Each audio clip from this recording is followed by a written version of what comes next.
Hi guys, welcome back to couple Banjara Telangana. But ఈ రోజు video వచ్చేసి చాలా మంది మనము ప్రెగ్నెన్సీ అంటే మనకు డేట్ స్కిప్ అయిన తర్వాత ప్రెగ్నెన్సీ టెస్ట్ అనేది మనం ఇంట్లోనే చేస్తూ ఉంటాము.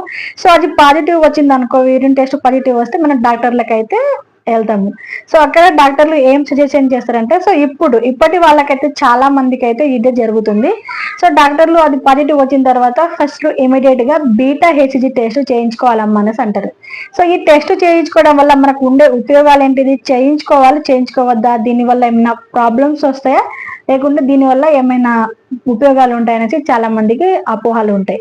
సో ఇక్కడ బీటా హెచ్జి అనేది ఎందుకు చేయించుకోవాలంటే, మనకు పాజిటివ్ వచ్చిన తర్వాత ఈ బీటా హెచ్జి టెస్ట్ చేసిన తర్వాత ఇది ప్రెగ్నెన్సీ అనేది బాగుందా, అంటే ఇది పిండం అనేది బాగుందా, యాక్టివ్ ఉందా, డల్గా ఉందా, ఇది తెలుసుకోవడానికి అయితే ఈ టెస్ట్ అనేది మనకు డాక్టర్లు సజెషన్ ఇస్తారు. సో దానితో పాటుగా మనకు డేస్ ఎన్ని ఉన్నాయి, వీక్స్ ఎన్ని ఉన్నాయి, అది వాళ్ళు తెలుసుకోవడానికి అయితే ఈ బీటా హెచ్జి టెస్ట్ అనేది మనకు సజెషన్ చేస్తారు.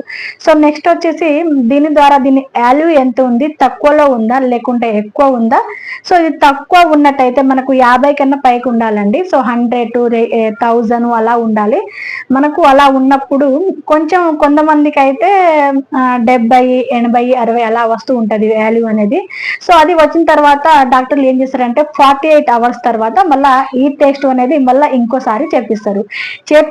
చేపించిన తర్వాత ఈ వాల్యూ అనేది పెరుగుతుంది అనుకో, అప్పుడు మనకు ప్రెగ్నెన్సీ అనేది గుడ్ ప్రెగ్నెన్సీ, దానికి ఏ ప్రాబ్లమ్స్ లేవు అనేసి దాని యొక్క మీనింగ్. సో దానికోసమే మనకు డాక్టర్లు ఈ బీటా హెచ్జి టెస్ట్ అనేది సజెషన్ చేస్తారు.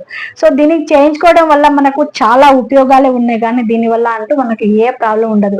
సో చాలా మందికి అయితే ఈ అపోహాలు ఉంటాయి. సో డాక్టర్లు మనకు మంచి కూడా చెప్తారు, కానీ చెడు కొద్ది ఏం చెప్పరు. సో అలాగే డాక్టర్లు ఏం చెప్తే అదే మనము ఫాలో చేస్తే చాలా మంచిది.